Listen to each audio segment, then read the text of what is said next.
Bueno, pues buenos días a todos y todas. Continuamos con la primera sesión de comunicaciones de este tercer seminario, que va a iniciarse con la conferencia de José Rovira Collado, profesor de la Universidad de Alicante y también secretario académico de este seminario. Cuando quieras.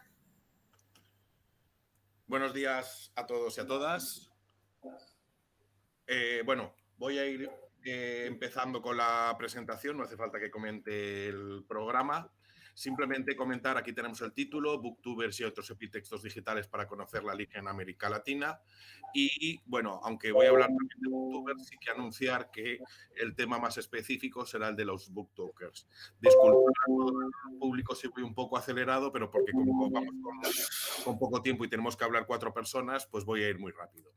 Antes de nada, sí que quería comentar, no, si me da tiempo, si cumplo los 18 minutos que me había calculado, es decir, como 3 pechacuchas es lo que me había calculado, si me da tiempo, posteriormente pondré algún vídeo, pero simplemente recordar que hoy es el Día de las Escritoras y por eso esta tarde tenemos a Ana María Súa y aparte en la mesa redonda de esta tarde también hay varias investigadoras e investigadores que nos hablarán, por ejemplo, de Gabriela Mistral y de otras autoras. Simplemente era importante y recordar también a todo el alumnado de la asignatura de didáctica de la lectura y la escritura que no se pierdan la conferencia de esta tarde, que estaremos la profesora Arantxa Martín, la directora del Centro de Estudios Mario Benedetti, Beatriz Aracil y yo mismo entrevistando a la profesora y escritora argentina Ana María Súa.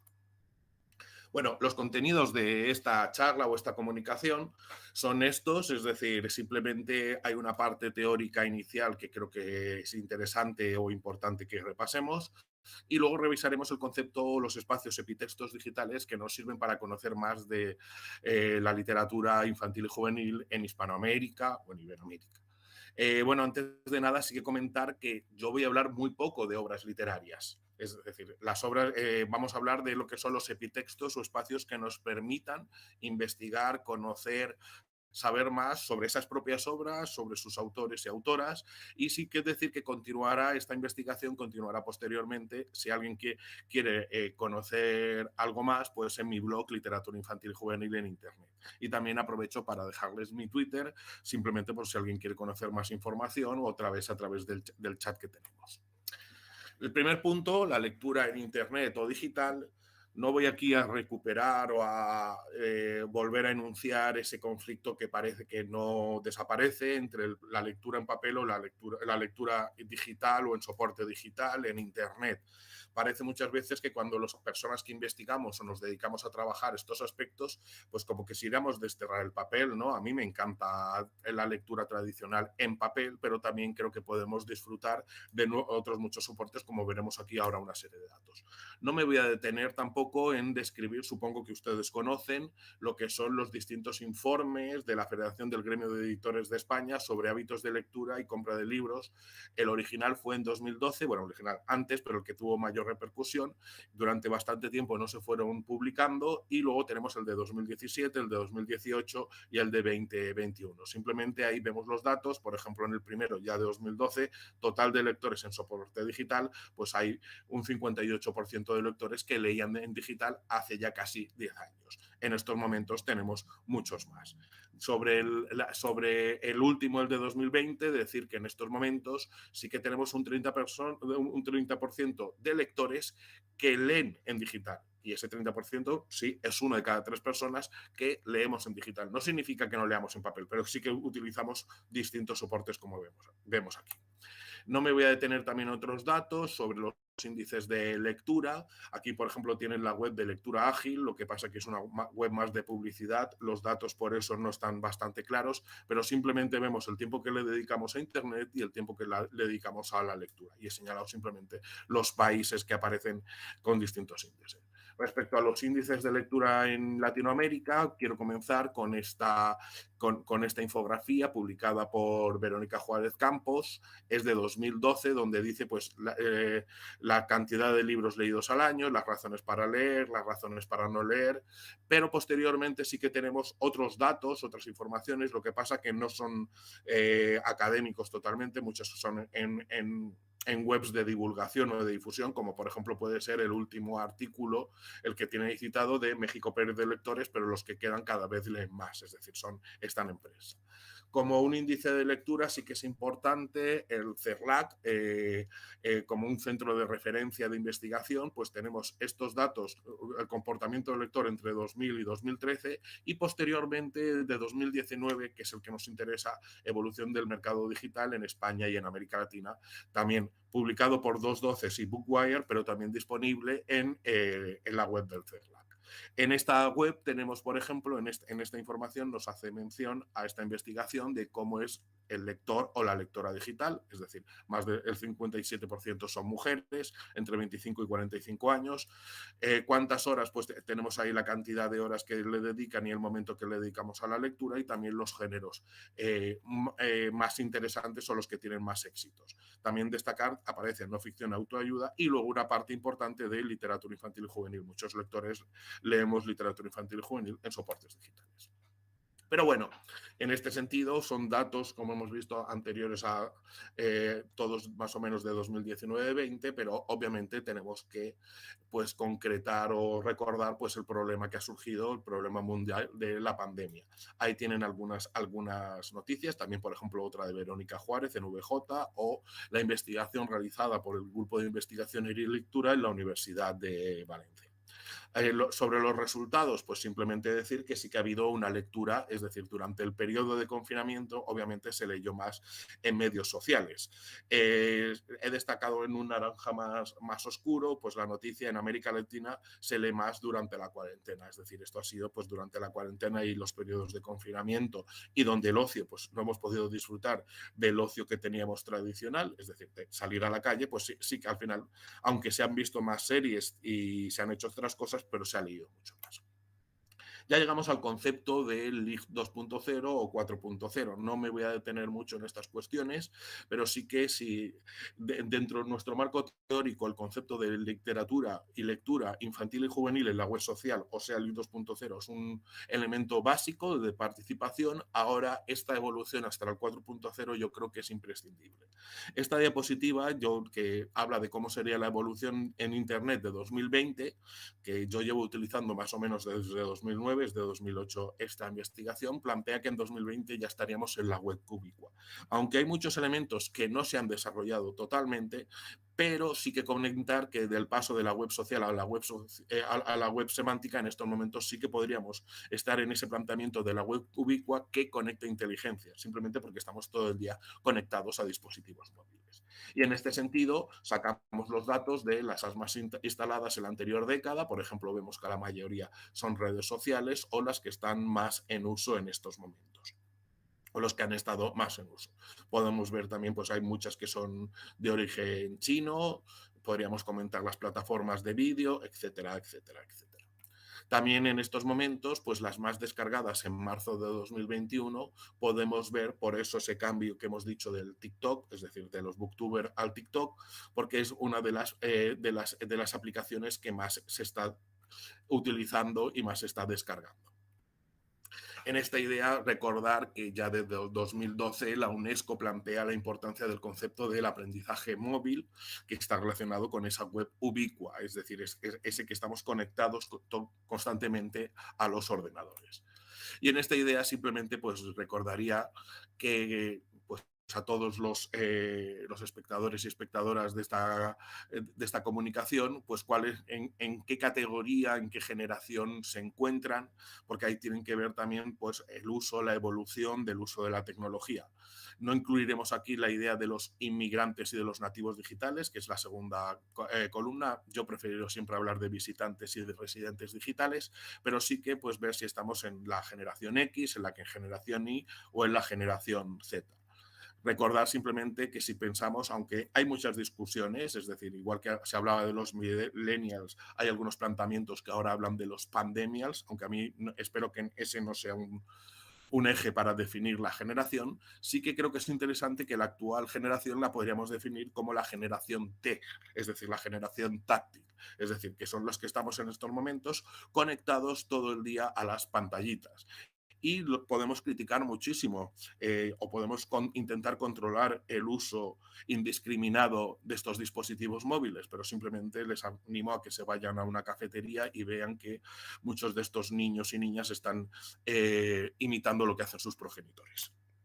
También en este sentido, citar el trabajo de la web del Grupo de Investigación Electra de la Universidad de Salamanca. En la web de Conversation tienen un documento de divulgación bastante interesante sobre los datos y derechos digitales, porque sobre todo cuando hablamos de discutir si un alumno o una alumna puede utilizar esta plataforma, luego vamos a hablar por esto de Booktor, pues deberíamos saber que la mayoría de plataformas que se utilizan, el alumnado no debería utilizarlas, es decir, no tienen estos, no están autorizados, aunque por desgracia son sus familiares los primeros que los animan, los instalan o les hacen vídeos para que salgan en BookTok o les permiten ver series para adultos en Netflix.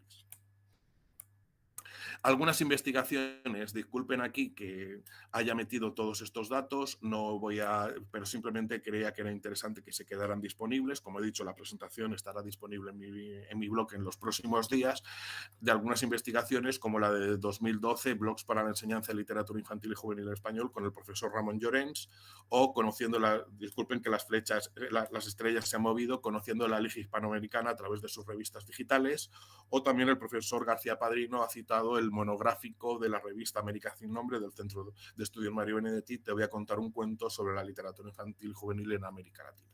Más reciente también tenemos el concepto de epitextos digitales, luego lo mencionaré, lo desarrollaré brevemente, sobre el uso de las redes sociales, una investigación de 2017 sobre la presencia del Inca Garcilaso, o sobre Bookstagrammers tenemos en 2019 esta investigación con Mirena Ivanova.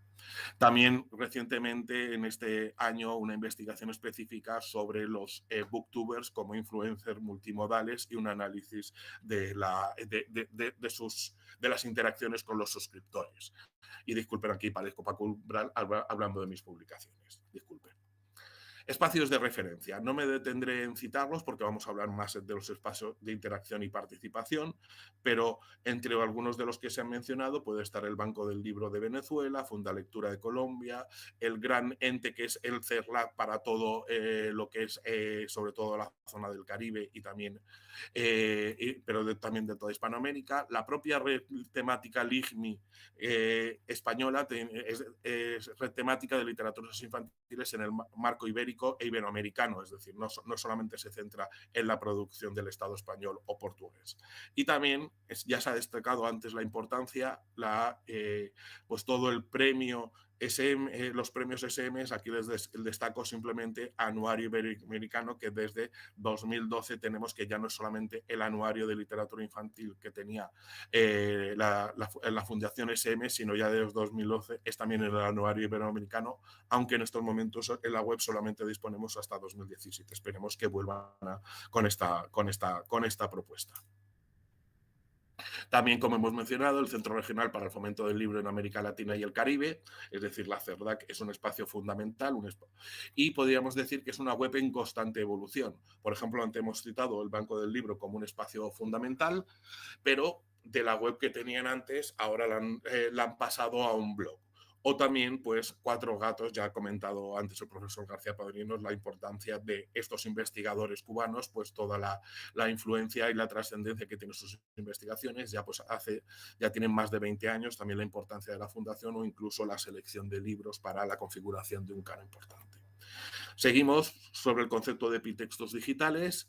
En este sentido, pues citar las investigaciones de la profesora Jen Mayuk y la profesora Rosa Tabernera y Virginia Calvio sobre el concepto de epitextos virtuales públicos. Recordamos la definición de Genet como epitexto paratextual, es cualquier elemento que no está conectado físicamente al texto en el mismo volumen, pero que circula de alguna manera en un espacio físico y social virtualmente limitado.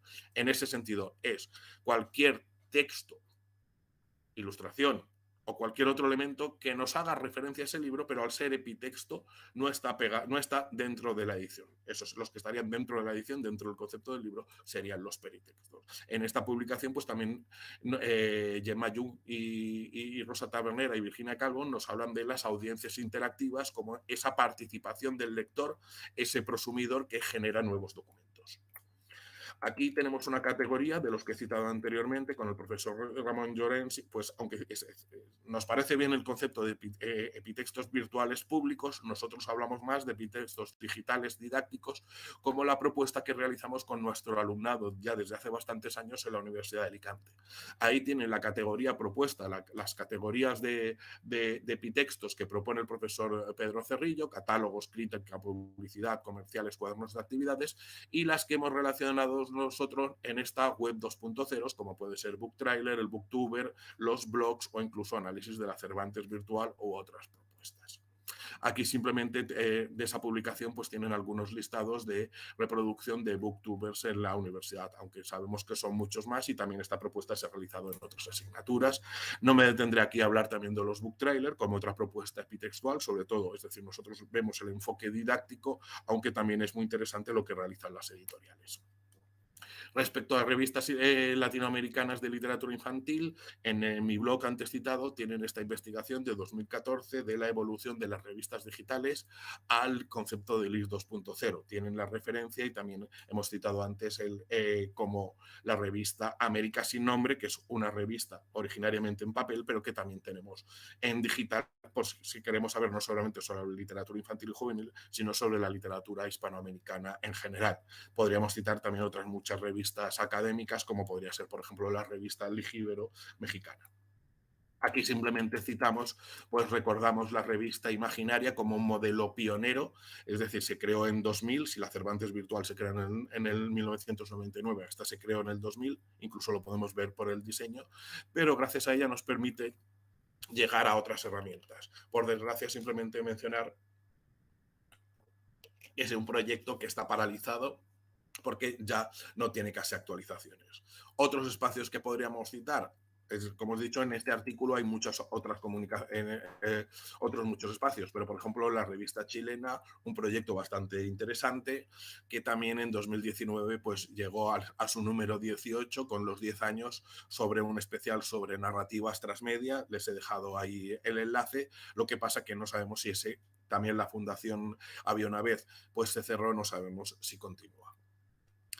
Sobre los blogs no me voy a detener. Aquí este es un blog, no es de hispanoamericano, pero sí es un blog de una lectura, y aparte actual, para simplemente demostrar que los blogs pues continúan activos, porque también en este sentido muchas veces los investigadores pues queremos plantear si una herramienta pues ya se utiliza o no se utiliza. Aquí quiero citar el artículo de María Ángel Francés Díez sobre si ha muerto el facilitador o el mediador, y en este sentido yo considero que no. Por ejemplo, tenemos el blog creado por el profesor Ramón Llorens, donde participan otras personas como Sandra Martínez o Fran Martínez, donde también tenemos todos los días reseñas de literatura infantil y juvenil, y sobre todo muchas de ellas pueden ser de publicaciones de América Latina. Voy adelantando.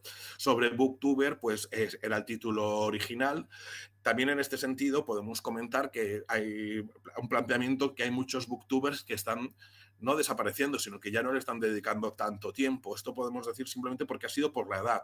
Es decir, muchos de estos jóvenes que empezaron a hablar de literatura infantil en Internet, pues ahora pues ya no dedican tanto tiempo a estos booktubers.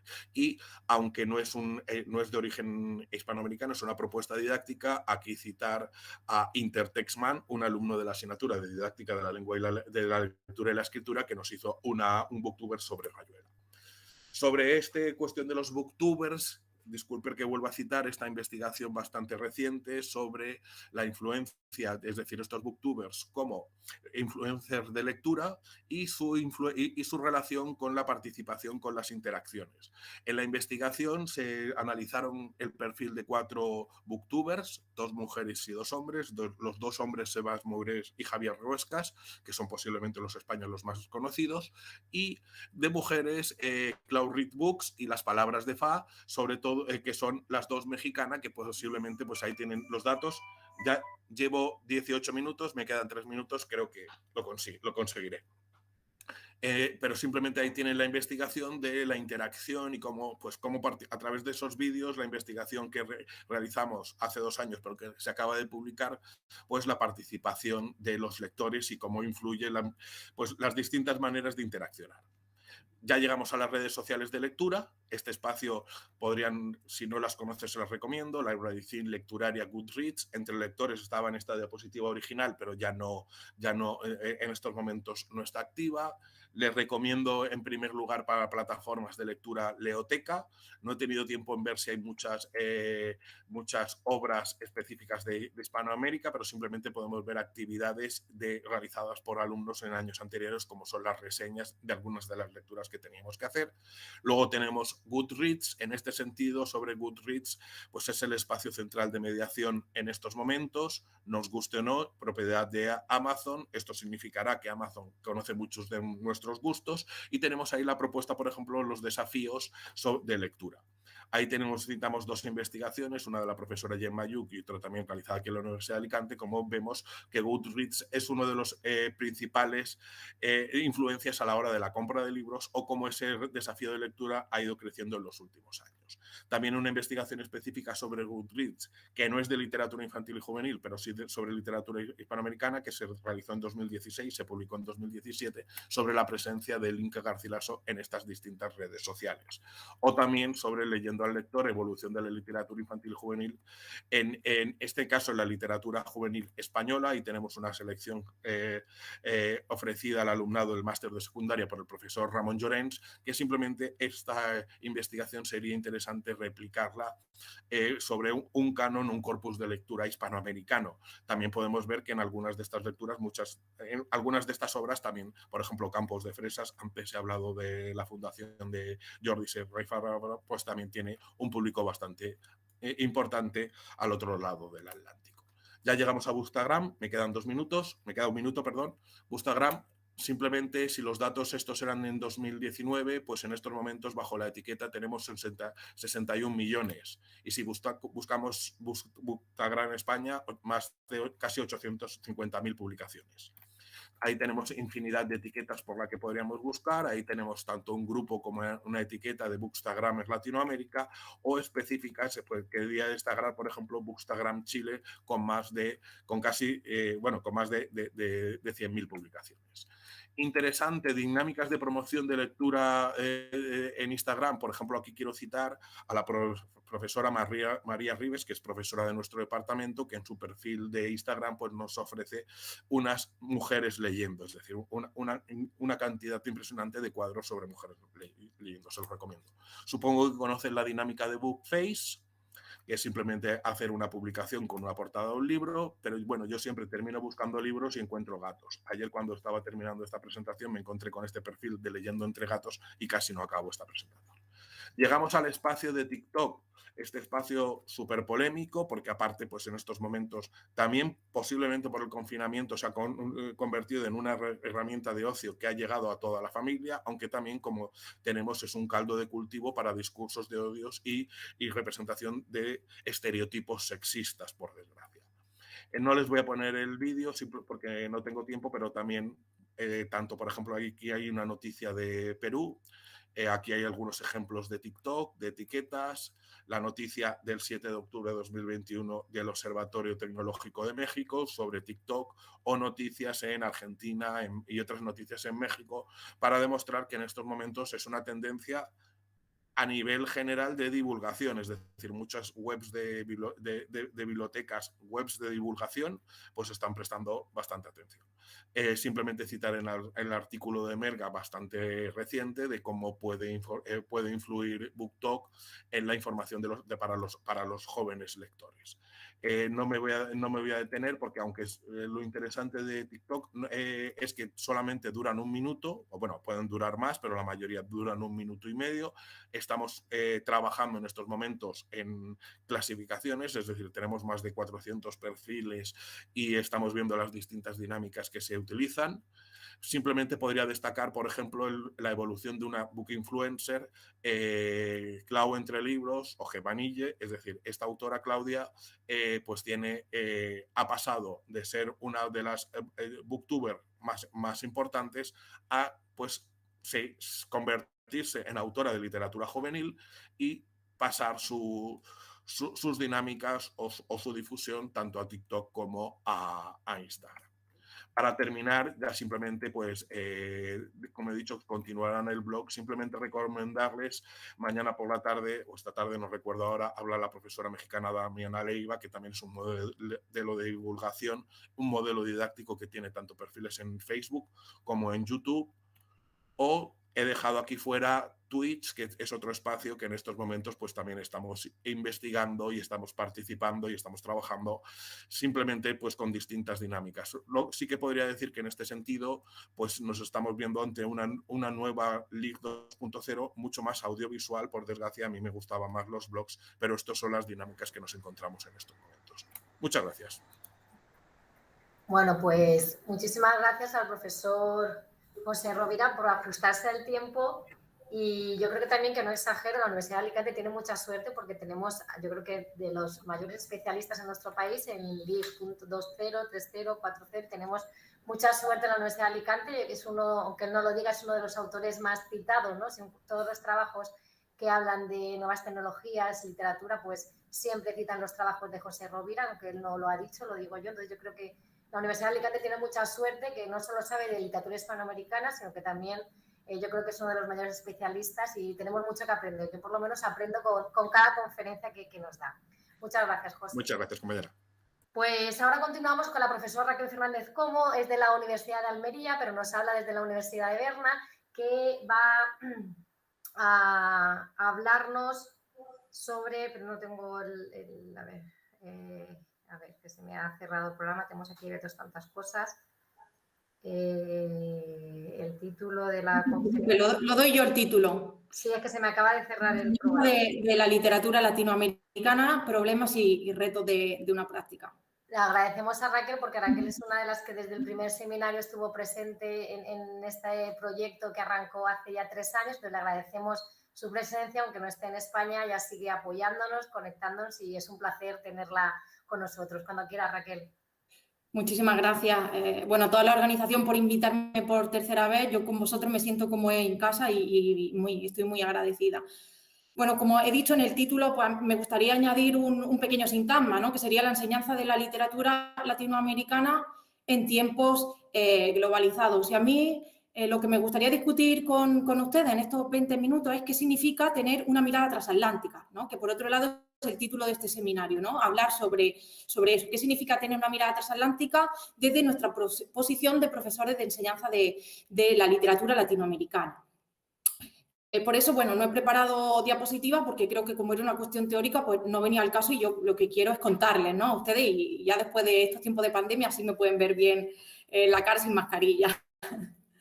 Entonces, bueno, pensar en el espacio que la literatura hispanoamericana tiene en las aulas de nuestro país significa también repensar las nuevas fronteras de dicha literatura en tiempos globalizados e hiperconectados, donde corremos el riesgo, hoy más que nunca, pues de caer en generalidades. Si como investigadores ya nos enfrentamos a un verdadero reto a la hora de pensar y concebir la literatura latinoamericana como objeto de estudio, que despliega además una variedad de problemáticas urgentes, el reto aún se desborda si como docentes pretendemos trasladar todo ese conocimiento de una fecunda pluralidad de producciones literarias y culturales a la práctica de aula.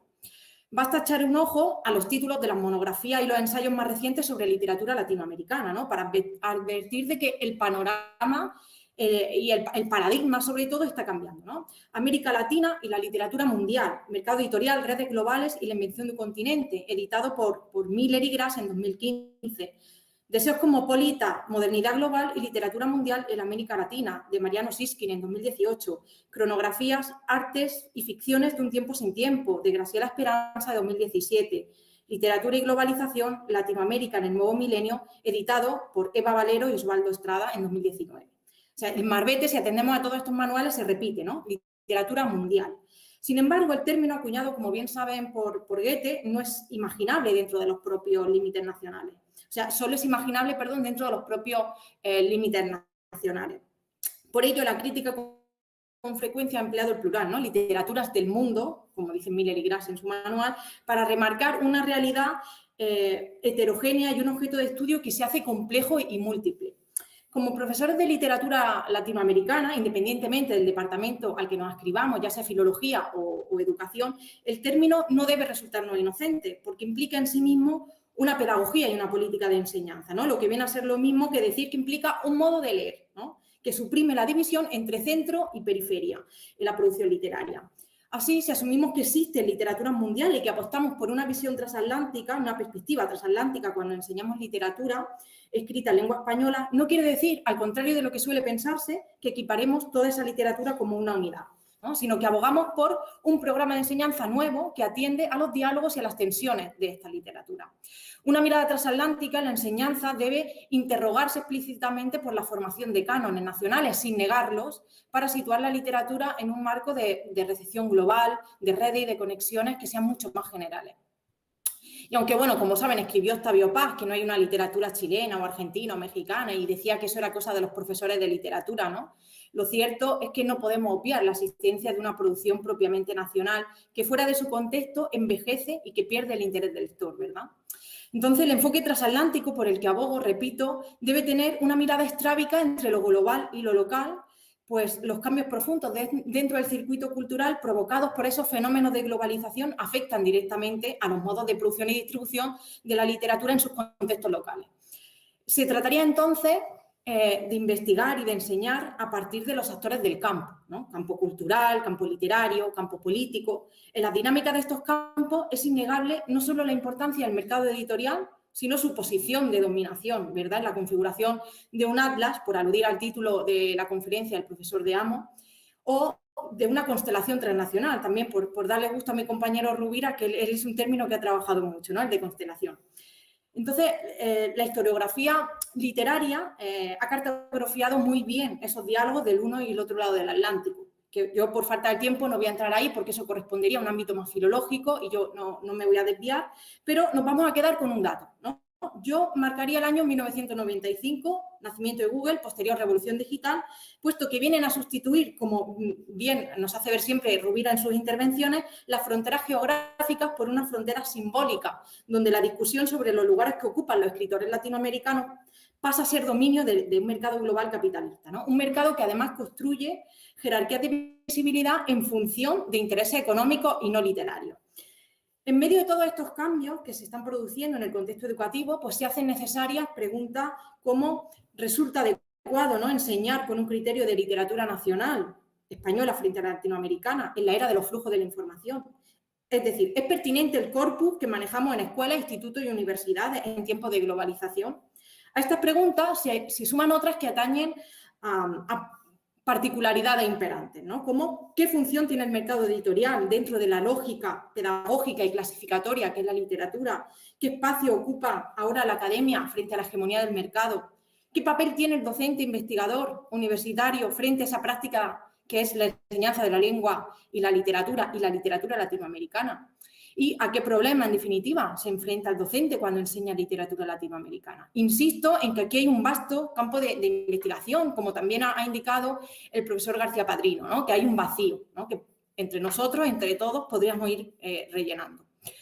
Puesto que una lectura transatlántica, en realidad cualquier lectura, desafía los modos en que ésta es enseñada para arrojar luz sobre los anteriores interrogantes, propongo poner el foco en el propio sintagma. Por un lado, atenderá al vocablo enseñanza, ¿no?, que implica responder a dos cuestiones fundamentales. ¿Qué se enseña? Los contenidos, y cómo se enseñan, las prácticas. En cuanto a la primera cuestión, ¿qué se enseña? Pues nos enfrentamos, yo creo que al mayor de sus problemas, ¿no?, si atendemos al objeto de estudio. El primero, el de su propia especificidad. Ya no solo la cuestión terminológica, ¿no?, pienses Hispanoamérica, Iberoamérica, Latinoamérica, a las cuales me parecen significativas, pero no imprescindibles, sino al mismo hecho, como lúcidamente apunta Fornet en Salvar al Fuego, él dice, y cito, dice, el concepto mismo de Latinoamérica es puesto en tela de juicio y que incluso la idea de literaturas nacionales ya no resulta convincente, que el de la violencia sigue siendo uno de los temas más reiterados a lo largo y ancho del continente, que los autores difícilmente traspasan las fronteras del país vecino, a no ser que primero pasen por los mecanismos consagratorios de los premios y la editorial española, que los padres o los abuelos del boom se les respeta, pero que nadie está dispuesto a seguirlos, que la palabra compromiso recibió merecida sepultura hace ya muchos años, y continúa, ¿no? Es decir, indica que entre la vasta producción y los cambios de paradigma que se están produciendo en estos últimos años hacen imposible que los docentes puedan mostrar un panorama completo y riguroso en sus clases. Por lo general, pues se pueden hacer recortes, suelen hacer recortes de posibles recorridos didácticos siguiendo, por un lado, el eje temporal, ¿no?, el cual mezcla criterios históricos, políticos y estéticos, o recortes de eje crítico, para aquellos que responden a la posición de lectura desde donde se lee, ¿no?, pues colonialismo, estructuralismo, estudios culturales, historiografía, etc. A veces unos ejes se ven interferidos por otros y terminamos enseñando una literatura de epígono, porque recordemos, toda selección presupone la capacidad de representar un segmento que puede excederse. Entonces, a las preguntas iniciales del qué y cómo enseñar, el profesor debe también preguntarse desde dónde enseña y contra quién enseña, ¿no? Es también la pregunta de la lectura, desde dónde leer y contra quién leemos, ¿no? La lectura como una posición ideológica. Ricardo Piglia, que bueno, ustedes saben que es un autor que yo he trabajado mucho, pues comienza su célebre curso Las tres vanguardias de 2017, publicado en 2017, es un curso de 1990, afirmando que antes de encauzarnos en la historia literaria debemos responder a la pregunta ¿qué será la literatura? ¿Qué será? Repito, ¿no? Y en ese gesto de instalar esa pregunta en el futuro posiciona la figura del maestro en un lugar de resistencia, ¿no? Así un poco en broma, Piglia nos diría que el profesor tiene que estar a la vanguardia, ¿no? Por eso yo hoy no traigo PowerPoint, ¿no?, para estar a la vanguardia. Vanguardia no entendida como un concepto inoperante y carcomido por la militancia, sino muy al contrario, como una postura, ¿no? Un modo de leer que interroga pues, la continua relación de la literatura con la tradición y con ciertas prácticas cristalizadas de esos modos de transmisión dialógico en el aula, ¿eh? Y ahí está lo importante, ¿no?, los modos de transmisión dialógico en el aula. El profesor de literatura investiga y enseña desde la academia, es decir, con la responsabilidad de crear un cuerpo crítico que ponga en cuestión la jerarquía del campo literario y la movilidad del canon. Como profesores no se trata de buscar un nuevo paradigma, como hiciera Fornet, ¿no?, desde su posición de ensayista, sino nosotros desde nuestra posición de cuestionar el paradigma que hay. Es decir, solo siendo conscientes del lugar que ocupamos en la universidad, podremos construir un espacio de enseñanza y aprendizaje crítico que evalúe tanto posibilidades temáticas, ideológicas, generacionales, pero sobre todo yo creo que siendo conscientes de nuestro espacio podremos evaluar la neoliberalización económica que ha permitido que sean las editoriales y sus huéspedes de mercado y no la academia, ¿no?, las que reestructuren el campo y desplacen nuestra pequeña labor como maestros, como docentes y como investigadores de consagración de autores y obras. Porque si atendemos, por ejemplo, ¿no?, al caso que le interesa al auditorio, la literatura infantil y juvenil, la obra de los nombres más importante y visible hoy, el LIG latinoamericano, incorporan propuestas estéticas ligadas íntimamente a las políticas editoriales que lo sustentan en el campo. Y eso no podemos obviarlo, ¿no? Podríamos ajustar todas estas problemáticas que yo he comentado a todas las etapas educativas, desde infantil hasta la universidad. Pero en esta ocasión, como digo, me voy a moldar al auditorio, que son alumnos de infantil y primaria, ¿verdad? Entonces, pensemos en la LIG latinoamericana. Si ya se avanzó hacia un modelo de educación literaria que se centra, como saben, en el desarrollo de habilidades y destrezas para leer de forma competente los textos, todavía, si nos enfrentamos desde una visión transatlántica, hace falta darle otra vuelta de tuerca a eso. Puesto que, parafraseando a Ángel Rama, pues él decía, ¿no?, si la docencia no construye obras, sí construye maneras de leerlas, y en consecuencia de posicionarlas dentro de un imaginario social y del sistema literario. Es decir, el maestro construye tradiciones, y eso no podemos olvidarlo. A partir de los 90, ya situándome en el campo de la LIG, pues como saben, se ha consolidado dentro del campo literario, ha ido ampliando su participación e importancia en la esfera cultural, pues gracias a la labor de investigadores, editoriales, lectores, que poco a poco han ido despojando a la LIG de ese carácter utilitario. Pero va a ser a partir de los 2000 cuando los efectos del surgimiento del álbum ilustrado, el acceso a las nuevas tecnologías y la aparición también de esa aglomeración de editoriales independientes van a provocar una renovación en la LIG. Al respecto, Laura Rafaela García, en un estudio muy reciente de 2021, ella señala que para el desarrollo y modernización de la LIG hay que atender a dos momentos específicos, que yo voy a resumir así rapidísimo en dos palabras, por falta de tiempo, ¿no? Ella señala: primer momento, de 2000 a 2010, renovación estética y álbum ilustrado, y de 2010 a 2020 le añadimos a eso la renovación temática, que además, y esto es lo importante, van a borrar la frontera entre lectores niños y lectores adultos. Todo ello ha contribuido a deslindar la LIG de, primero, las tradiciones europeas y norteamericanas y releer evitando esa visión eurocentrista para construir no solo una nueva literatura y una nueva tradición literaria, sino un pensamiento crítico español, latinoamericano y también, podríamos decir, que empezamos a construir un pensamiento crítico transatlántico. No obstante, al desarrollo de la LIC, pues tenemos que atender también a tensiones permanentes, ¿no? Como su propia noción de literatura como género y como subgénero, su materialidad, las particularidades de recepción y sobre todo su relación con la educación y las políticas públicas de promoción a la lectura, que son también muy importantes. Teniendo todo esto en cuenta, pues la estabilidad política de los últimos años en los países latinoamericanos ha permitido, como saben, el desarrollo de industrias culturales propias a las cuales podríamos dividir a grandes rasgos. Yo he hecho esta división entre editoriales, vamos a llamarlas globalizadas, y editoriales independientes.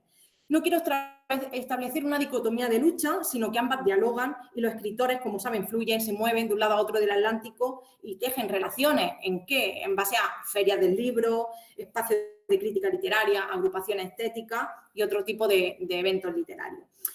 En cuanto a la editorial globalizada, pues se trata, como saben, de una producción mayoritaria que está fuertemente concentrada en empresas que construyen grandes grupos de capital transnacional dominadas por editoriales españolas, precisamente, dentro del mercado latinoamericano.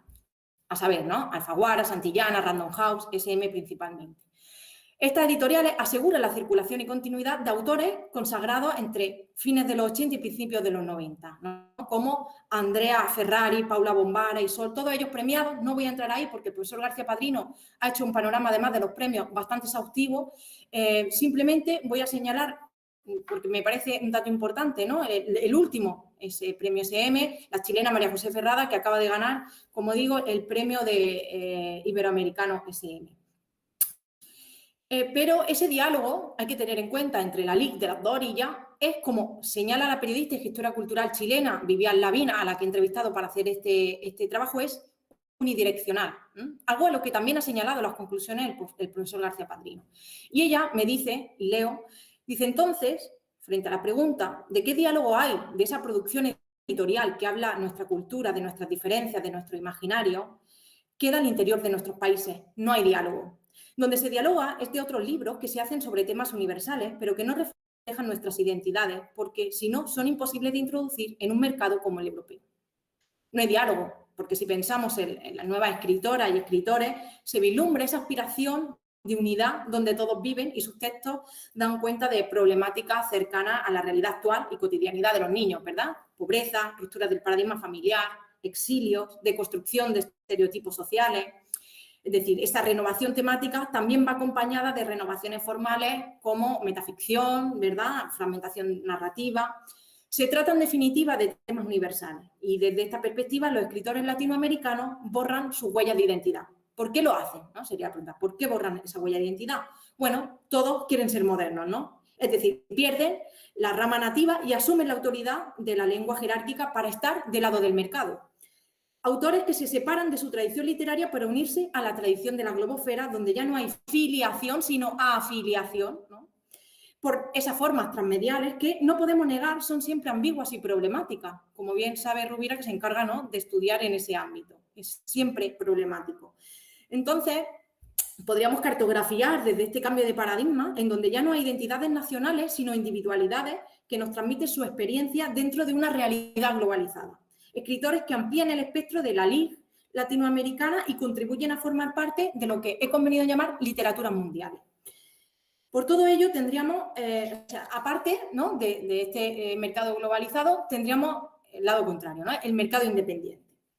Un mercado interno latinoamericano. Y al respecto, Lavín me señala, dice: tenemos un mercado interno latinoamericano, que eso no llega al otro lado, ni a España ni menos a Europa. De hecho, el libro Niños, de la escritora María José Ferrada, editado por Liberaria, en México y en Chile, que salió el mejor libro álbum este año, es un libro que salió ya hace varios años atrás, en Grafito Ediciones, en 2013, pero ahora ha sido nuevamente revisitado y trata sobre los niños de la dictadura de Pinochet.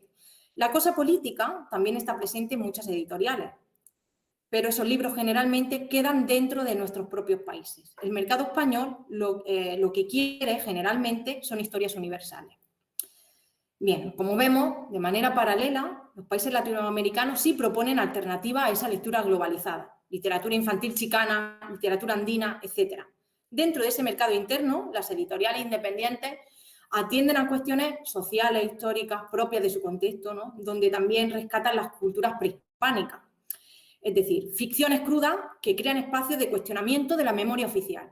Algo que no sucede aquí, ¿no? Y habría que preguntarse por qué, ¿no? O no sucede con tanta asiduidad, ¿no? Como en la producción latinoamericana. Al mismo tiempo, tienen una propuesta estética de calidad. En esa dirección, pues tenemos editoriales, como saben, Calibroscopio, Alboroto, El Naranjo, Ecaré, Ediciones OH, Tecolote, Ilia Zapato, Muchas Nueces, Chirimbote, ¿no? Entre una lista interminable. Yo he citado sobre todo para mí las más importantes de Argentina y México, ¿no? Pero Chile, en fin, todos los países latinoamericanos tienen sus editoriales independientes punteras también y que establecen un diálogo con el mercado, ¿no? No es algo tan sencillo ni tan simple. Como digo, el problema es más complejo de lo que parece apuntar la declaración de la BIN, ya que en su mayoría estas editoriales independientes sí entran en el circuito de los procesos de consagración, no tanto como una estrategia económica, sino como conquista cultural. Así destacamos las ya citadas editoriales, la editorial venezolana Ecaré, que fue galardonada en la Feria Internacional del Libro de Bolonia, como la mejor editorial infantil de Centro y Sudamérica en 2016. La editorial mexicana Tecolote recibió el mismo premio en 2018 y la editorial argentina Limonero lo recibió en 2019, por ejemplo, ¿no?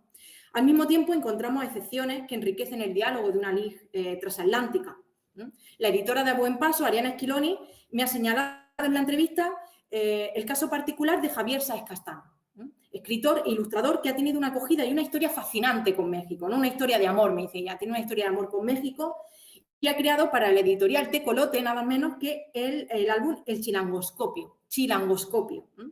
Una obra pensada para el mercado mexicano donde converge toda la cultura mexicana como un Aleph, ¿no? Es como una especie de Aleph de Borges donde toda la cultura mexicana está ahí. Pero está realizada por un escritor español, originario de Huesca. Y dice el autor, dice, el Chilangoscopio terminó siendo un breve paradero que contiene la historia visual de aquello que nos ha llevado a lo que somos hoy.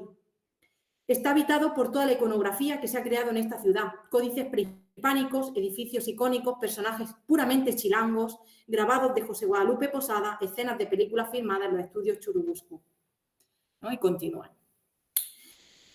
También resulta interesante la antología transatlántica de Alfonso Córdoba, que ha ganado este año también el premio de Bologna Ragazzi World, Cajita de Fósforos, de Caré. En ella pues, se incluyen también autores españoles y latinoamericanos, ¿no? Es una antología donde confluyen sin jerarquía escritores latinoamericanos y escritores españoles. Me parece muy, muy interesante. Bueno, pues este sería el mapa que podríamos comenzar a dibujar con más profundidad y relieve. Lo he pintado muy rápido, ¿no? Pero este sería un poco el dibujo para poder comenzar a indagar. No sé si estáis dispuestos a acompañarme en el camino de empezar a indagar por ahí. Pues.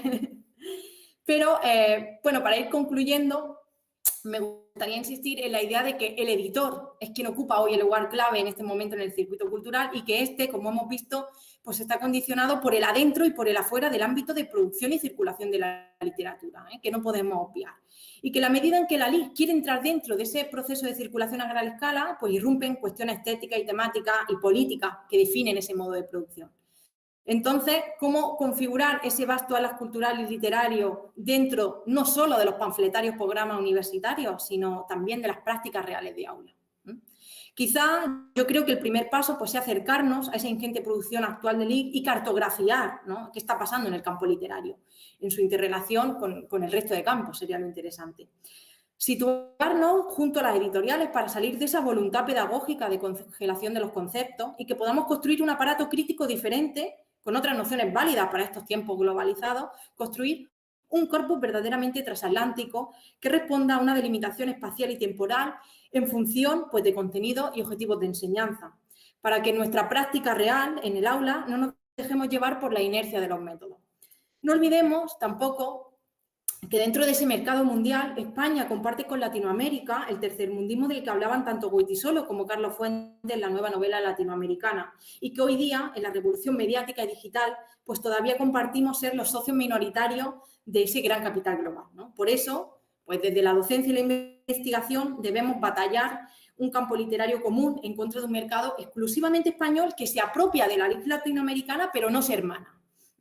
Olvidando pues, que ambos seguimos siendo, en palabras de Alfonso Reyes, los que llegan tarde al banquete de la civilización. Y bueno, eso es todo lo que puedo contarle en 20 minutos. Muchísimas gracias por su atención.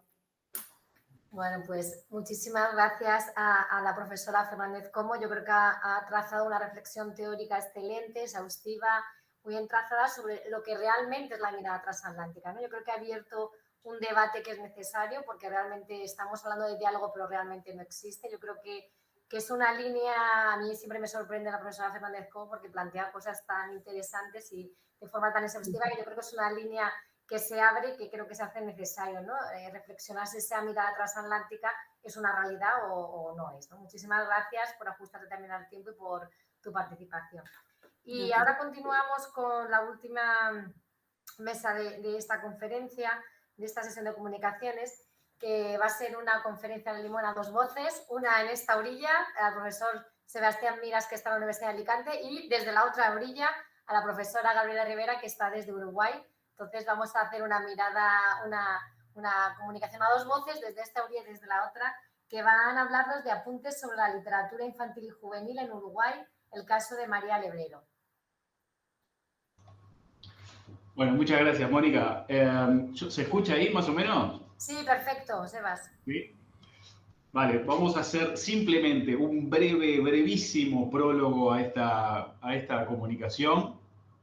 Bueno, Gabriela, que está en la Universidad de Vigo, ahora circunstancialmente unos días en Uruguay, va a ofrecer un pequeño panorama, se entiende que muy somero, de algunos hitos de la LIG en Uruguay, y yo pasaré después a comentar un par de cuentos que se han transformado algunos años después en álbumes, en libros ilustrados, en álbumes ilustrados, del escritor Mario Lebrero, un escritor uruguayo.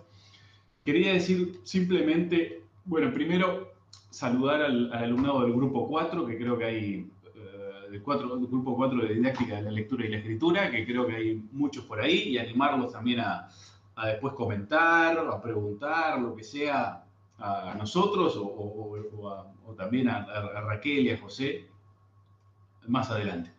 Y quizás hacer un apunte acerca de la bibliografía que hemos utilizado para esta comunicación, que tal vez puede ser un tema relacionado con lo que comenta Raquel acerca de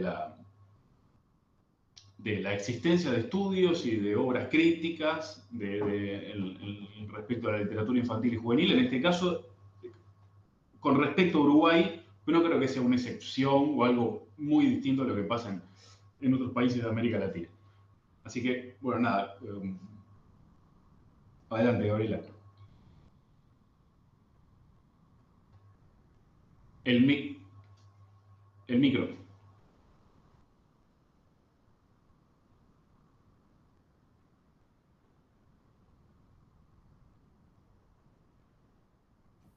¿Ahora?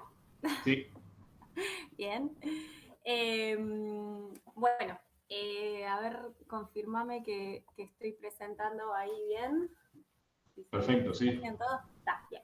Bueno, en primer lugar, como ya dijo Sebastián, voy a hacer una brevísima introducción un poco así a la literatura infantil y juvenil en Uruguay. Y bueno, antes que nada, quería agradecer este encuentro tan interesante y bueno, y gracias a Sebastián por invitarme a jugar y a volver a las lecturas de mi infancia, porque la verdad es que fue maravilloso como volver a visitar todas estas lecturas que claro, que fueron pasando por mis manos a lo largo de mi infancia y de mi adolescencia. Y bueno, paso rapidísimo ya a hablar un poquito de, bueno, a la hora de hacer un panorama de la literatura infantil y juvenil, creo que como que la primera pregunta que nos va a surgir es ¿dónde empieza, no? ¿Cuál es el canon? ¿Y dónde marcamos este primer punto dentro de la literatura infantil? Entonces, bueno, si tenemos en cuenta que, digamos, la literatura infantil y juvenil empieza con la voluntad, ¿no?, del autor o autora de escribir un libro para un público infantil, tendríamos que hacer como unos pequeños antecedentes, digamos, que podemos hablar en el caso de Uruguay, de, por ejemplo, Dámaso Antonio Larrañaga, que escribe estas fábulas americanas en 1826, y bueno, entre estas fábulas destaca la que tienen ahí, que es la de la rana y el sapo.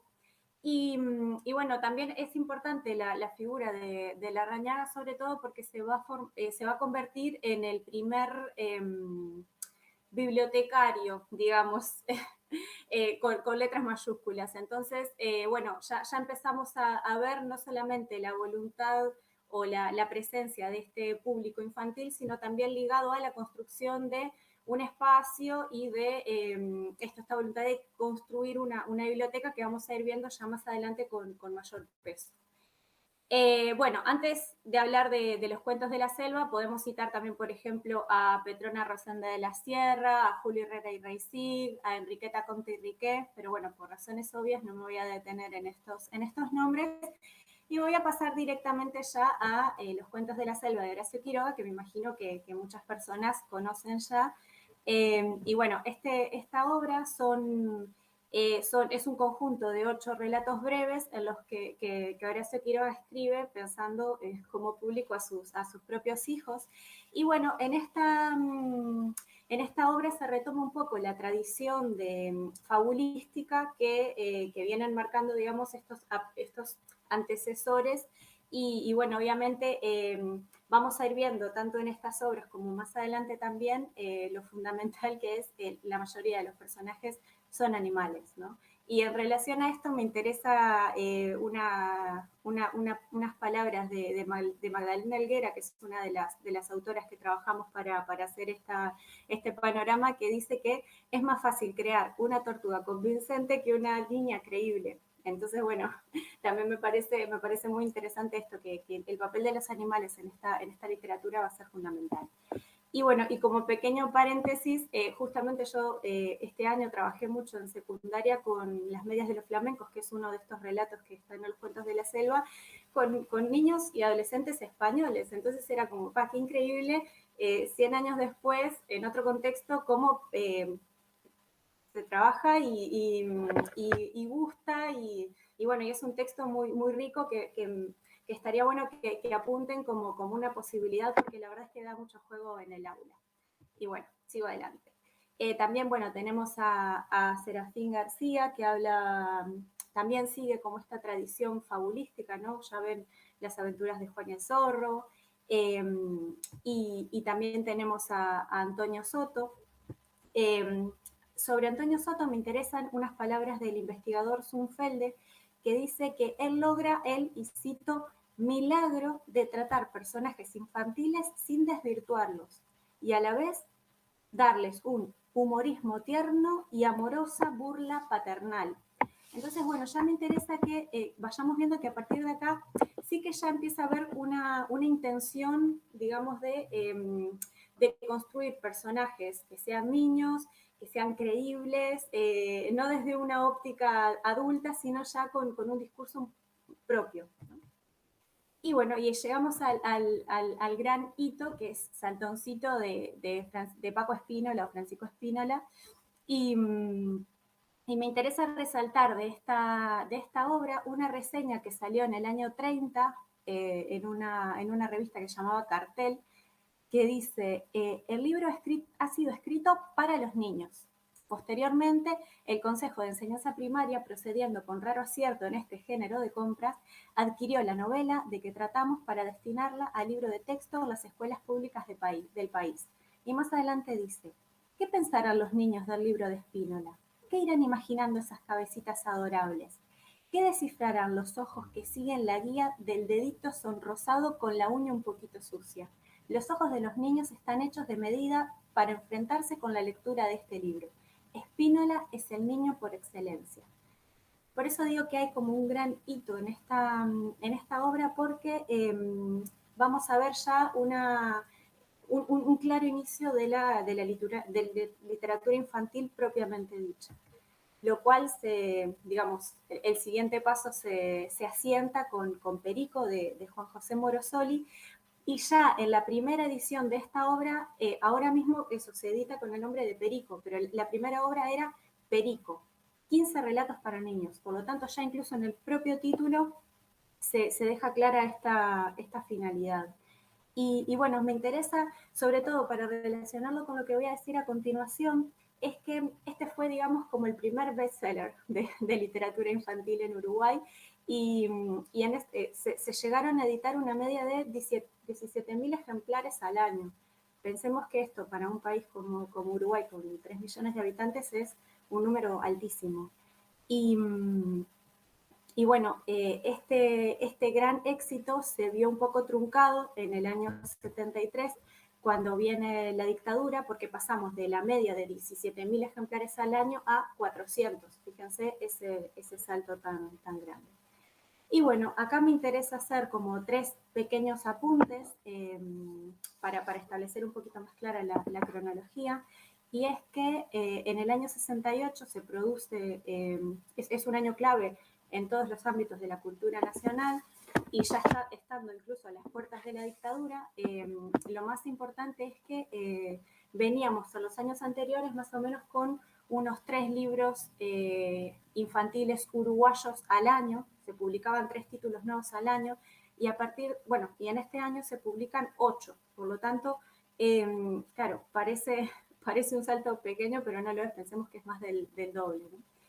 Y bueno, este nuevo giro se va a ver un poco truncado porque a partir del 73 se instaura la dictadura, pero acá me interesa hablar de que en el 78, o sea, en plena dictadura, a pesar de que hay una censura de las obras, también se marca mucho más claramente el didactismo, ¿no? Este afán didáctico de la literatura infantil y juvenil en esta época. En el año 78 se funda la Sala Infantil de la Biblioteca Nacional y se convierte en plena dictadura como en un espacio un poco desencorsetado en el que se permitía cierta apertura, ¿no? Entonces, digamos que dentro de la dictadura tampoco es que se acabó todo, sino que hubo también este tipo de iniciativas muy interesantes, como por ejemplo ya en el 84, o sea, hacia el final de la dictadura, de la fundación de AULI, que es la Asociación Uruguaya de Literatura Infantil, y crea un propio sello editorial. Bueno, voy a volar porque veo que pasa el tiempo. Me interesa hablar del Sapo Ruperto, que es, una vez terminada la dictadura, pensemos que la dictadura termina en el año 85, en el 89 se produce una revolución, que es la aparición de esta obra, porque empieza la época del leer por placer. Roy Verocay escribe este libro y revoluciona el panorama, porque primero intenta como borrar un poco esta mediación adulta en la literatura infantil. Después ya se produce una edición cuidando las ilustraciones, o sea que ya empieza a haber un tratamiento estético del libro. Después, se elimina el didactismo, pero no, se intenta eliminar el didactismo porque el didactismo sigue hasta el día de hoy presente en la literatura infantil y juvenil, como ya hablaron justo en la ponencia anterior. La profesora Raquel Fernández estaba comentando eso hacia el final de su intervención. Pero bueno, sí que a partir del Sapo Ruperto empezamos como un camino de literatura por entretenimiento simplemente. Y también otra cosa importante de esta obra es el lenguaje. O sea, hay un claro interés de hacer un libro uruguayo para niños y niñas uruguayos.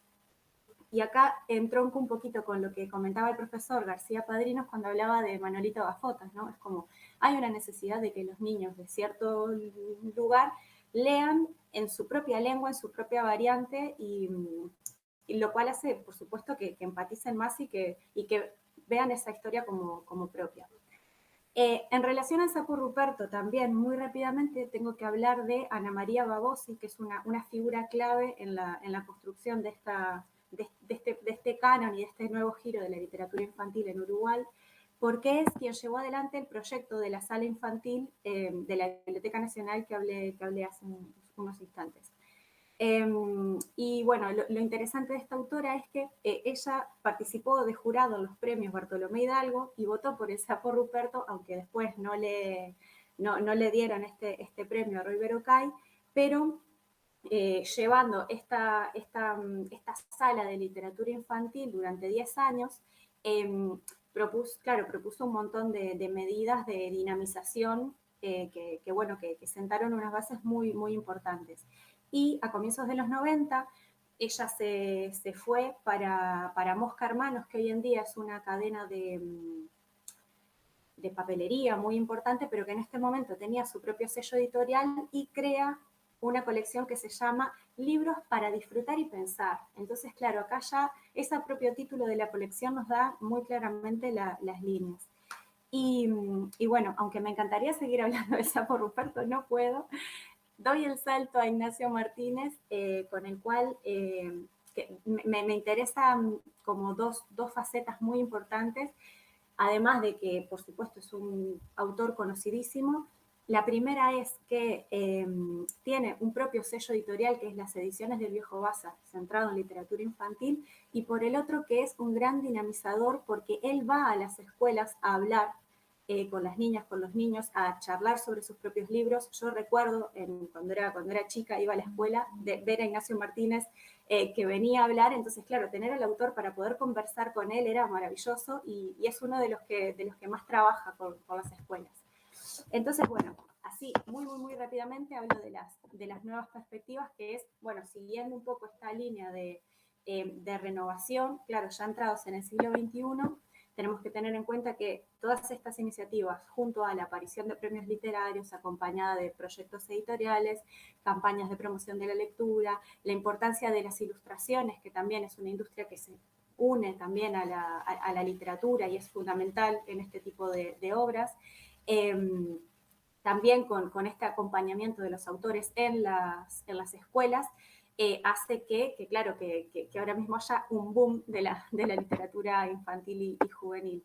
Entonces, bueno, ya el profesor García Padrino nombró a Ricardo Alcántara y Isabela Morín, Silvia Puentes de Onellar, pero por ejemplo tenemos a Susana Olaondo, a Horacio Cavallo, a Helen Benando, a Marcos Vázquez, a Gabriela Mirza. Hay una nómina impresionante de autores que se dedican a escribir tanto exclusivamente literatura infantil y juvenil como a literatura adulta e infantil y juvenil.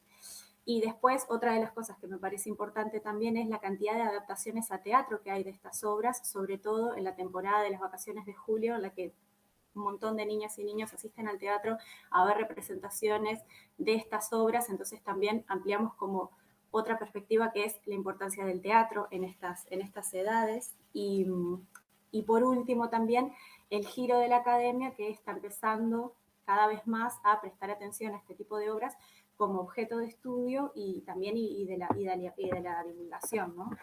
Por eso también creo que es súper importante justamente este tipo de seminarios, este tipo de encuentros en los que ponemos en conocimiento y en debate todas estas cuestiones y que enriquecen un montón la labor. Y bueno, una vez hecho este marco volando, le doy la palabra a Sebastián para que hable justamente, después de todo este panorama, del caso de Mario Lebrero. Gracias. Vale, gracias. Las diapositivas que quedan las pasamos cada 10 segundos, 20 segundos pasamos y ya está. Dale. Así.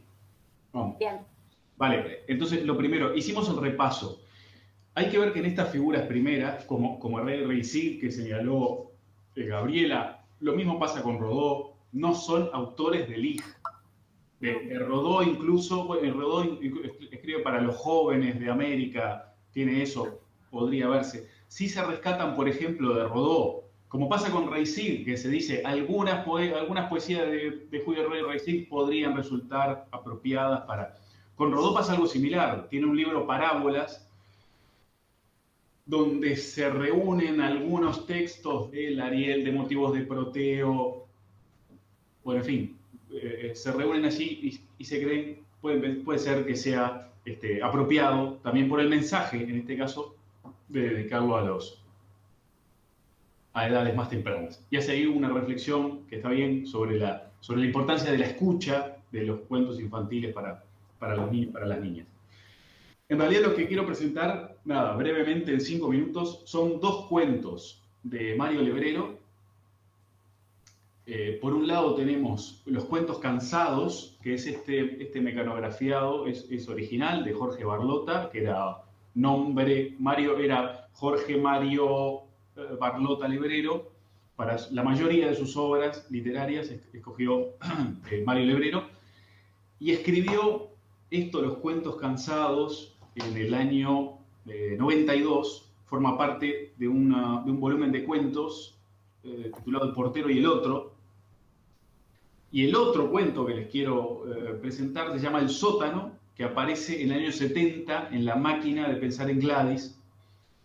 Lo primero es que son dos recopilaciones de cuentos que no tienen ninguna intención de estar destinadas al público infantil, en absoluto.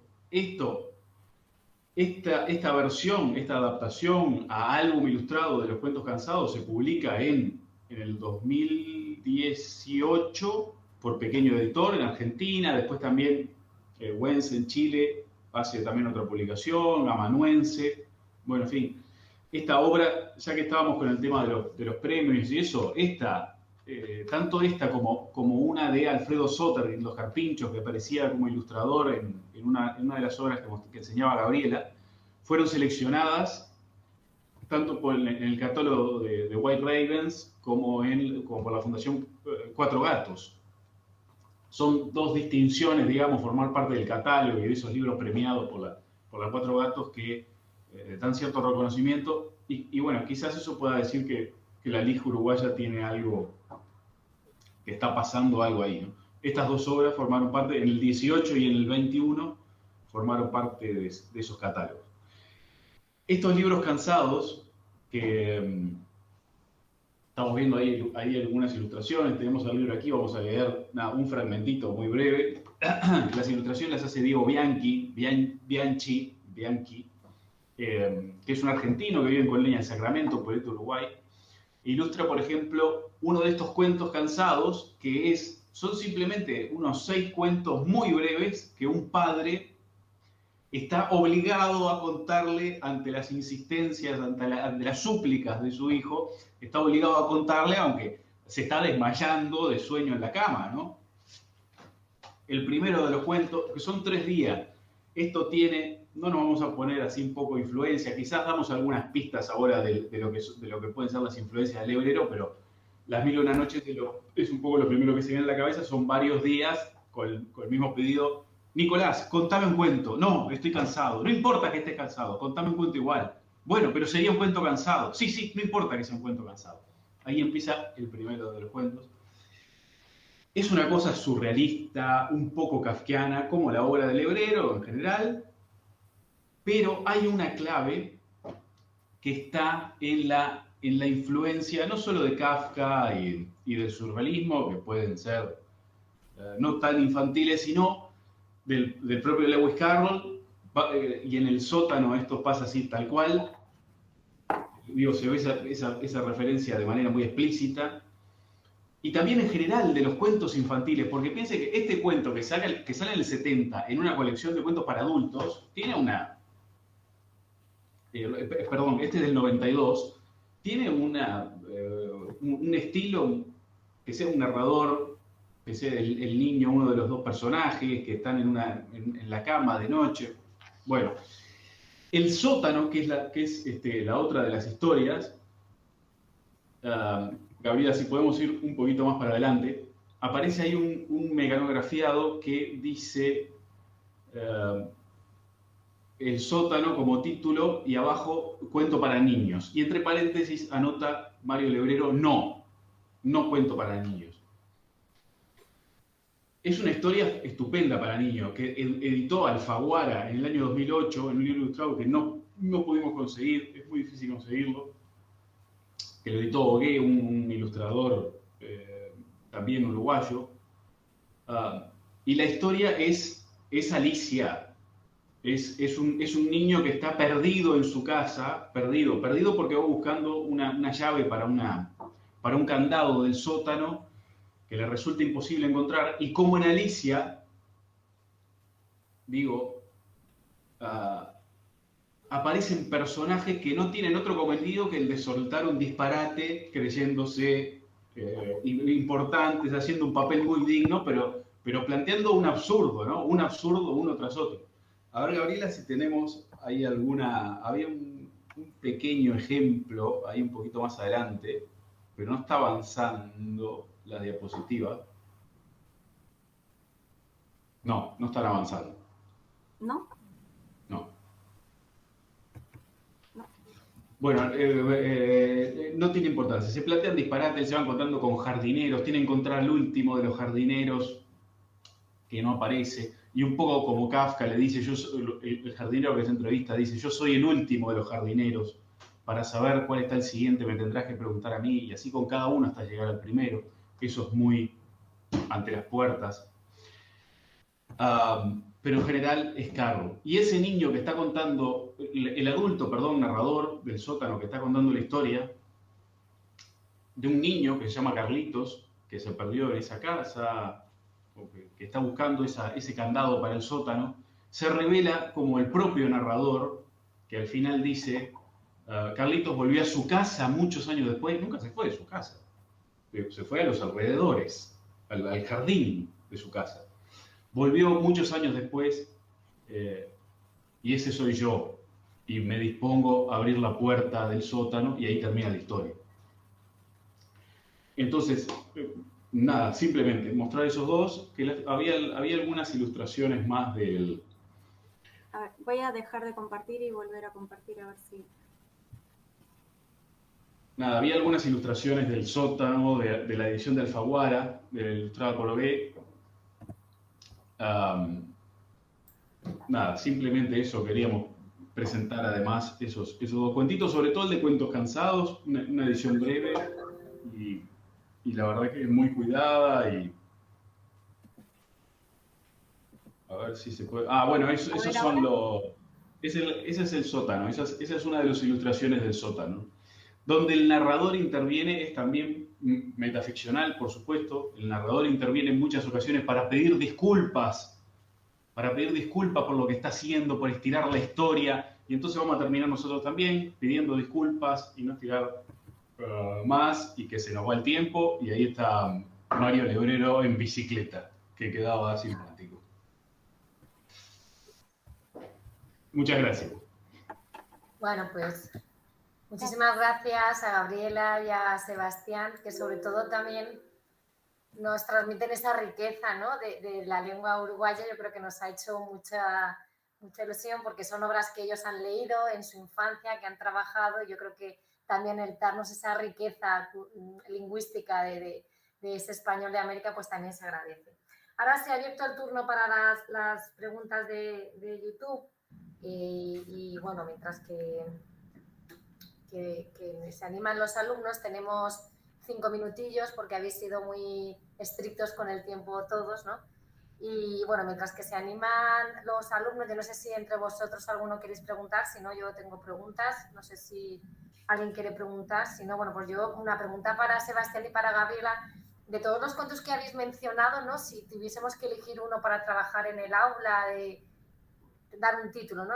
Queremos hacer canon, cerrar, pero bueno, si fuera de todos que hubiera que elegir uno, que ¿alguna recomendación? Gabriela, Sebas. Bueno, yo creo que las cosas que estaba comentando allí, Gabriela, Roy Berocay se lee muchísimo. Se leyó desde hace mucho tiempo, es nuestra, empezó en el 89, yo lo leía en primaria. Roy Berocay se lee muchísimo, por supuesto. Yo creo que ya que este de los cuentos cansados se puede encontrar aquí muy bien, es un álbum ilustrado y es una historia muy simpática, yo creo que para el niño. Si pudiera también acercarse al sótano a partir de eso, que es una historia ya un poquito más compleja, pero también para el propio adulto, si realmente hace de cuentacuentos cansado, también sería también una manera de acercarte a otras historias del Lebrero. Así que ese lo veo un cuento muy interesante. Y yo quería decir, si tenemos un momentito... Sí, claro, tenemos 5 minutos. A lo que comentaba Raquel, ¿no? Y en referencia un poco a eso, nosotros para hacer este trabajo utilizamos, bueno, además de la historia de Manuel Peña, ¿no?, que también mencionó García Padrino, algunos escritos que tiene Silvia Puente de Ollenar, que también la mencionó, y comentaba Gabriela, la fundadora de AUNI, que hizo un trabajo de difusión de la LIC muy importante. Un libro de Magdalena Helguera que se llama Salto de Sapo, es también una autora de LIG, pero tiene ese estudio más crítico acerca de la historia de la LIG en Uruguay desde los comienzos hasta el 84, creo que es Gabriela, ¿no? Por ahí. Sí. ¿Cómo se llama la autora, Sebastián? Magdalena Helguera. Helguera. El libro se llama Asalto de Sapo, que también está en relación con Verocay, pero también con el libro, con el saltoncito. Eso. Bueno, pero claro, además de eso, ahora, decía, empiezan a haber algunos TFG, algunas tesinas de maestría dedicadas a algunos aspectos de la LIG, pero es verdad que hay también una falta ahí, ¿no? De referencias críticas y teóricas en países de América Latina. No digo que no existan, al menos en el caso de Uruguay es algo quizás más bien reducido, que hace también difícil acercarse a, no sé, a esa... Sí, bueno, algunas cuestiones de la actualidad. Sí. En Argentina sí es verdad que es diferente el concepto que tienen, porque la misma crítica argentina, por ejemplo, Miguel Dalmaroni, que es un gran crítico argentino, él trabaja al mismo tiempo con literatura, no tiene adjetivo en la literatura, entonces te puedes encontrar con un trabajo sobre literatura infantil y juvenil y un trabajo de literatura, no quiero marcar, ¿no?, la diferencia, ¿no?, ni literatura mayúscula ni no mayúscula. Para allí es literatura, ¿no? Y son los críticos, los grandes críticos argentinos los que trabajan en todo el campo, ¿no? Y, por ejemplo, a mí hay un libro que me interesa mucho, se llama Modos de ver, en Argentina, donde trabajan, ¿no?, esas lecturas en la escuela de manera posicionada, o sea, de manera real, prácticas reales con la literatura, no tiene que ver con un trabajo teórico de lector modelo, sino con un lector real, ¿no? Y yo creo que ellos han abierto un campo muy interesante. Y dentro de la didáctica de la lengua y la literatura, además, ellos lo que hacen es reconstruir las prácticas que los grandes docentes hicieron después de la postdictadura, ¿no? Como las clases de Sarlo, las clases de Ludmer, que ahora se empiezan a conocer aquí, pero que realmente es un trabajo que en Argentina se lleva haciendo como casi 2 décadas, ¿no? Y yo creo que ese trabajo de reconstrucción de la historia, de la enseñanza, todavía queda mucho por hacer, ¿no? Y que no dialoga, eso es lo importante, que realmente no hay un diálogo entre lo que se hace allí y lo que hacemos nosotros, y que hay que escarbar, y, en fin, que queda mucho por hacer, ¿no? Que está todo por reconstruir. No sé si el profesor José Rovira quiere aportar alguna consideración.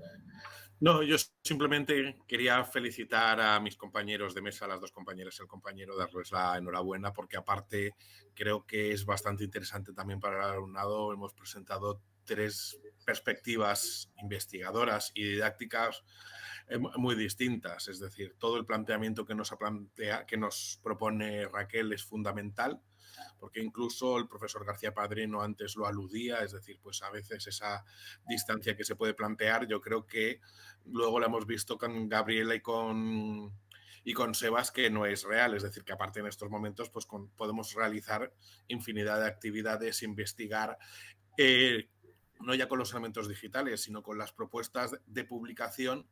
Pues ahora puedes conseguir libros, bueno, cuesta dinero, pero claro, si tú quieres saber un libro que se ha publicado en Uruguay, en Argentina, etcétera, es mucho más sencillo que hace 10 años. Es decir, te pueden enviar el libro, lo puedes conocer, entonces es bastante interesante la propuesta y compañeros, también me ha encantado vuestro recorrido porque algunas de las obras sí que las conocía y eso también me ha parecido fundamental también para hablar específicas de obras de literatura infantil, que a lo mejor también era lo que necesitaba nuestro alumnado, ¿no? Porque muchas veces, yo lo que he dicho al principio, me he puesto a hablar mucho de TIC y estas cosas que me gustan, pero de obras literarias que también en este sentido, pues yo lo iba a comentar luego, es... la LIG 2.0 o 4.0 cada vez está siendo más audiovisual, con sus pros y con sus contras, nos aleja del modelo textual, que para la reflexión es bastante crítico, pero también podríamos hablar que nos permite saber también cuáles son las lecturas aquí en Uruguay, en México y en Argentina. Y en esto también nos tendríamos que preocupar porque los clásicos o el canon también que ha planteado antes el profesor García Padrino, pues por desgracia la mayoría, si vemos las reseñas que tienen más las reseñas, los booktubers o los booktop, que tienen más reseñas y que tienen más público, que tienen más comentarios, son sobre bestseller. Y eso nos debería, a nosotros desde la Ética de la Lengua y la Literatura, pues un planteamiento que tenemos que reivindicar, pues los autores que habéis visto y otros muchos que son fundamentales. Bueno, pues muchas gracias por el chat de YouTube. Por ejemplo, el profesor José Manuel de Amos felicita a los 3, a los 4, dice que es una mesa de lujo. Y la verdad que para terminar, yo creo que ha sido una mesa que presenta todas las líneas que podemos hacer en torno a la literatura hispanoamericana, ¿no? Se puede trabajar desde las nuevas tecnologías, la LIC 4.0, se puede trabajar una reflexión teórica como la que ha hecho la profesora Fernández Como en torno a esa mirada transatlántica, y también se puede trabajar una propuesta didáctica concreta sobre un autor concreto, sobre una obra concreta, que es lo que nos ha hecho la profesora Gabriela Rivera y el profesor Sebastián Mira, ¿no? Yo creo que lo que vamos a presentar son líneas de investigación, no hay una única línea, no siempre hay que trabajar obras, se puede abordar reflexiones teóricas sobre la LIC de América Latina, reflexiones vinculadas a las nuevas tecnologías, la LIC 2.0 y también autores y obras concretas como ha sido la última comunicación. Bueno, pues agradezco a vuestros 3 la rigurosidad con la que habéis mantenido el horario y bueno, para mí es un placer moderar esta mesa, sobre todo con personas a las que conozco, admiro y quiero mucho. Bueno, pues cerramos y retomamos a las 3:15, ¿no, Sebas? 3:15 retomamos, se cierra ahora la transmisión en directo y retomamos a las 3:15. Muchísimas gracias y hasta luego.